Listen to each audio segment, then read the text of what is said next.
انتصار جديد لبرشلونة ويرجعون صدارة الدوري، والدوري ما طول اسبوع يم الجماعة ورجع البرشلونة. مثل ما قلت لك صديقي سابقا، هذا الدوري ما يطلع المفروض من ايد برشلونة، مو لان برشلونة فريق خارق، بقد ما غريمك انت ريال مدريد يمر بمشاكل هواية، سواء ادارية وتغيير مدرب ولاعبين عندهم مشاكل، ونفس الوقت هم ما عندهم شكل ثابت لحد الان، فصعب راح يقدر يحقق مستوى ثابت لنهاية الدوري. هواي سوالف تكتيكية راح نحكيها بهاي الحلقة. انا عباس التويجري وهاي بالملي.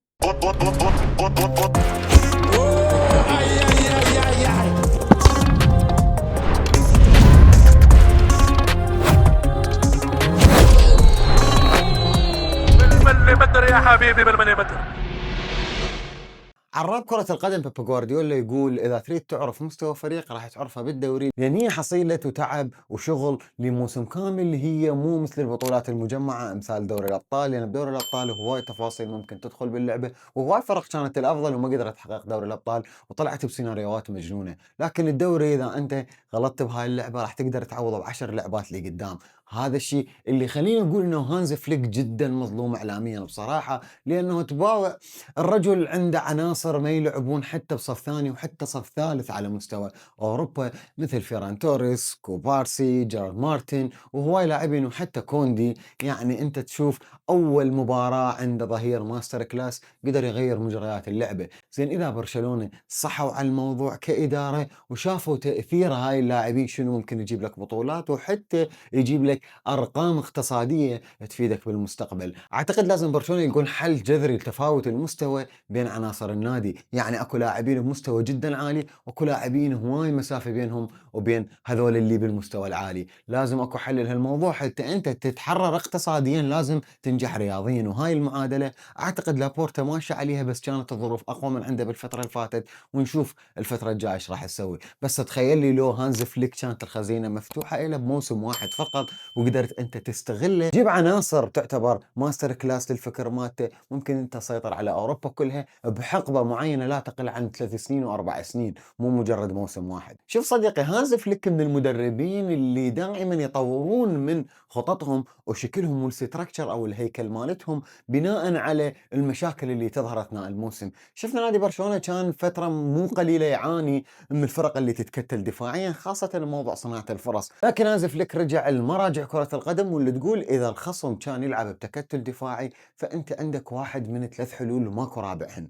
اول حل يا اما راح تسدد من خارج منطقه الجزاء على مود تتجنب المرور من بين خطوط الدفاع، يا اما راح تلعب العرضيات وتخلي زياده عدديه من منطقه الجزاء، يا اما راح تلعب بدور اساسي راس الحربه مالتك اللي يلعب كمهاجم وهمي او يسقط خلف خط الدفاع حتى تقدر تخلخل التكتل الدفاعي هذا. يوم جبنا هانز فليك سواهن كلهن تقريبا، يعني حاول يلعب ب5 ممرات هجوميه، هاي ال5 ممرات خلى بيها مفتوح على جهه اليمين لامين يامال، وعلى جهه اليسار كان يلعب كانسيلو، موجود رافينيا، وكذلك ليفاندوفسكي، وكان اولمو يدخل بانصاف المساحات وياهم، وكانت الزياده العدديه الموجوده بمنطقه الجزاء تحس كل فرصه لنادي برشلونه هي مشروع هدف ممكن يتحقق باي لحظه. الوقت انا شفت اداء جبار من كانسيلو على الصعيدين الهجومي والدفاعي بصراحه. طبعا ولو الخصم مالتك هو مو الخصم القوي، هو مركز 19 بالليغا ويعتبر اسوأ دفاع بالدوري الاسباني، لكن هذا ما يمنع انه انت قدمت اداء كلش مميز بهاي المباراه، وخاصه انت لقيت حلول للمشاكل التكتيكيه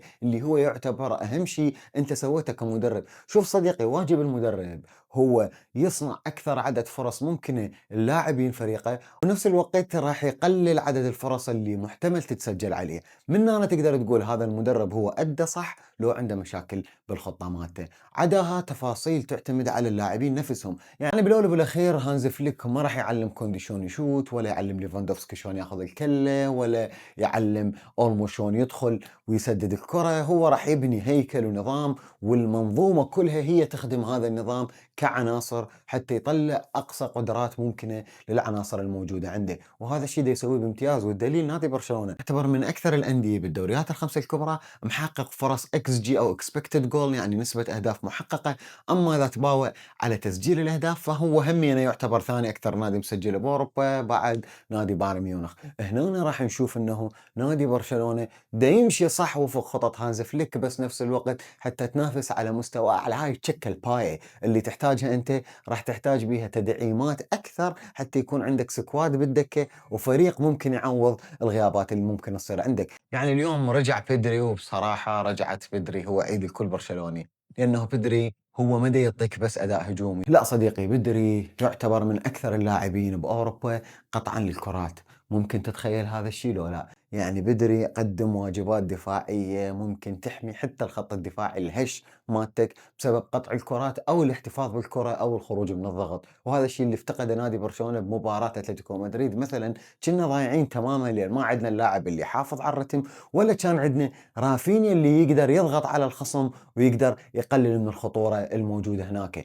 اليوم شفنا بدري رجع أول مباراة له، وإن شاء الله الأيام الجاية راح تشوفون برشلونة يتغير. أكو هواي مشجعين يقول لك هل من المعقول نادي ينافس على كل البطولات إذا لاعبين اثنين ينصابون من عنده يتأثر؟ إي حبيبي، كل الأندية عندها لاعبين مميزين يعتبرون حجر أساس بمنظومته. وهذا الشيء اللي خلى مثلا نادي مانشستر سيتي من فقد رودري اختفوا وصار حال الضيم حالهم. كل الأندية تعتمد على عناصر أساسية.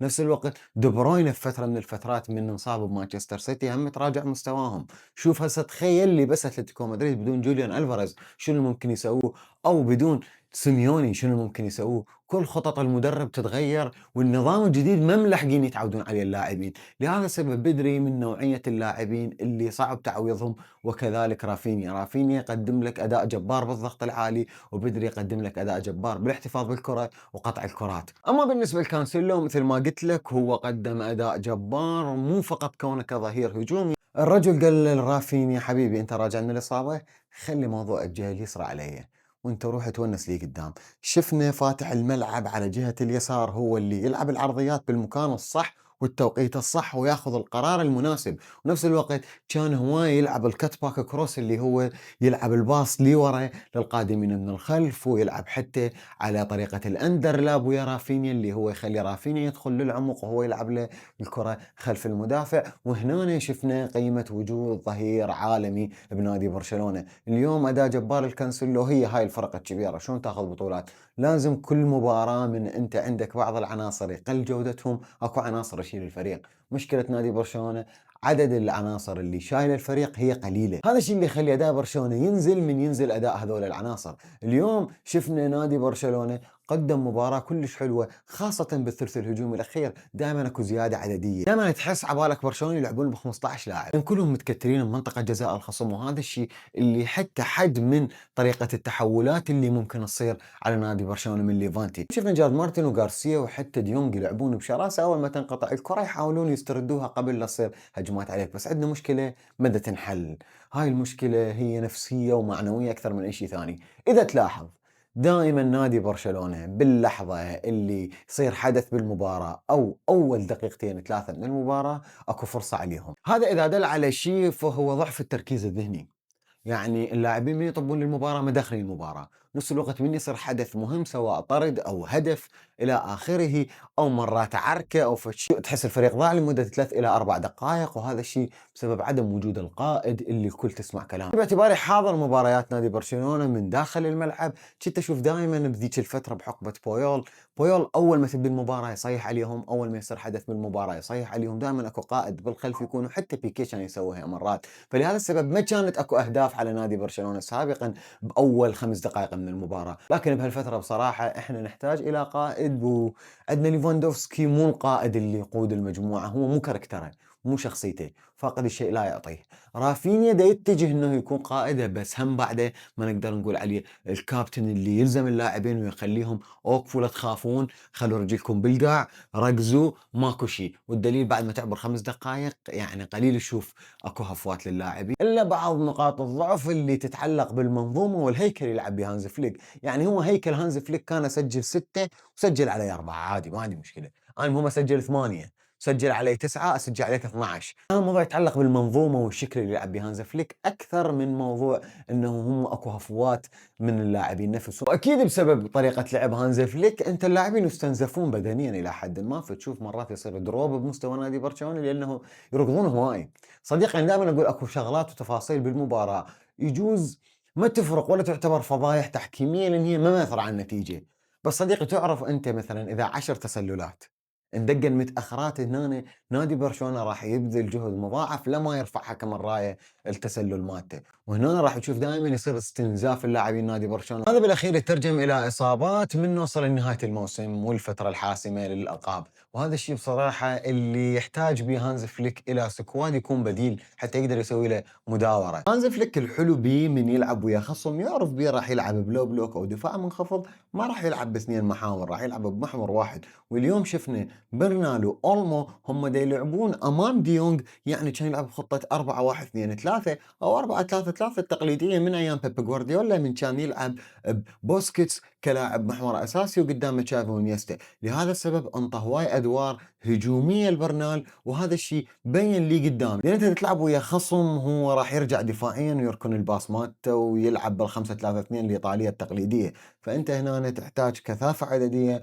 بالثلث الاخير، وهذا الشيء ما تقدر تحققه اذا لعبت باثنين محاور، وما حاجه تلعب انت بمحاور اثنين، خاصه الفريق الخصم مالتك هو ما راح يهجم وما عنده ارقام هجوميه عاليه. الاخير انت راح تشوف انه نادي برشلونه لعب ب5 ممرات هجوميه، من اليمين عندك لامين يامال وعندك اولمو ليفاندوفسكي ورافينيا وكانسيلو اللي راح يفتح الملعب، مع تحفظ من كوندي بالجانب الثاني حتى يحافظ على 3 مدافعين، وتصير الخطه بحاله الهجوم 3-2-5. دورة الكره اذا وصلت الكره لكانسيلو، فهنا كانسيلو راح يلعب على العرضيات اكثر شيء، وهذا الشيء اللي بصراحه هو جدا يجيده، هو راح يقدر يفرغ لنفسه مساحه ويلعب عرضيه، ودائما اكو زياده عدديه اذا تلاحظ حتى ديونج وبرنال يشاركون حتى يكون عندك انت 5 لاعبين بداخل منطقه الجزاء، وعندك على حدود منطقه الجزاء راح يكونون كانسيلو ولامين يامال وكذلك غارسيا ومارتن اللي مرات يصعدون حتى للثلث الاخير. هذا الشيء يخليك انت ب5 ضد 3 او 5 ضد 4 من دفاع الخصم، وبهاي اللحظه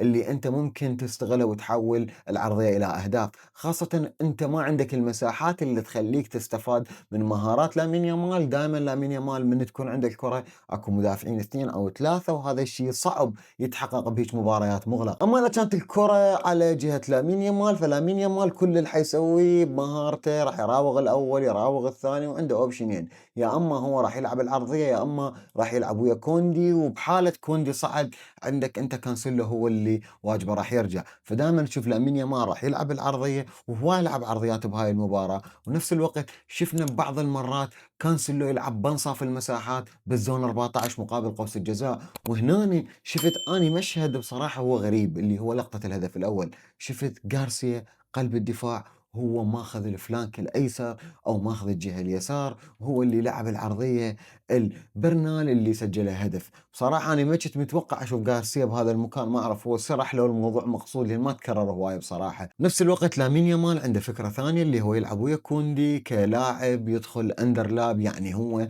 كوندي اللي راح يطب على منطقه الجزاء، وهم تكرر هذا الموضوع باكثر من لقطه، وكوندي هنا راح يلعب العرضيه او يلعب الكت باك كروس اللي هو الباص الخلفي للقادمين من الخلف، وقدر نادي برشلونه يحقق هواي فرص من هاي اللقطه. نفس الوقت كان رافيني يلعب ويا كانسيلو هو الاندرلاب، يعني عاده الجناح يكون هو اللي يلعب على الخط ويدخل الظهير مثل ما يصير بجهه كوندي ولامين يامال، لكن بالجهه اليسار راح تشوف الموضوع مقلوب بالعكس، يعني كانسيلو على الخط اكثر ورافيني راح يلعب بانصاف المساحات، واللي راح يدخل اندرلاب او يدخل للعمق وينتظر الكره من كانسيلو، وبعدها كان واجب رافيني يا اما يلعب العرضيه يا اما يركز على الزون اللي مقابل زون 14 بالكتباك كروس او العرضيه الخلفيه، مود يقدر يستغل تواجد دفاع نادي ليفانتي كخط واحد امام حارس المرمى، وهذا الشيء اللي خلق تميز كلش كبير لنادي برشلونه، دائما اكو تفوق عددي، كل فرصه تقريبا تحسها راح تصير هدف. وبالمناسبه نادي برشلونه صح سجلوا 3 اهداف بس هم ضيعوا كلش هواي فرص. بالاخير يا صديقي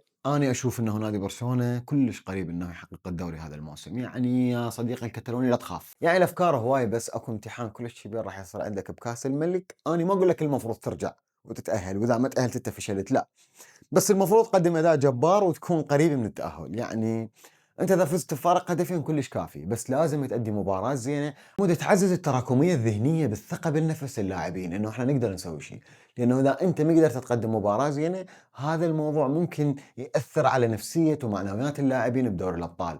انه احنا بالمباريات الاقصائيه ممكن نضيعها وما نرجع بعد. كثير مباراه اتلتيكو مدريد بنصف نهائي كاس الملك انا اشوفه جدا مهم انه انت تحقق نتيجه ايجابيه حتى لو ما تاهلت. موضوع التاهل هاي متعتمد على هواي تفاصيل، يجوز انت ما توفق بس لازم انت تقدم مباراه كبيره تليق باسمك. بالاخير لا تنسى تشترك بالقناه وتفعل زر الجرس واللايكات والشيرات وهاي السوالف كلها كلش تفرق عندي بالمناسبه شباب، لان انا كلش دا ابذل جهد بصراحه وبشغف، ما منتظر منكم المقابل بقد ما منتظر. شايفين هذا الاحساس بالتقدير يعني.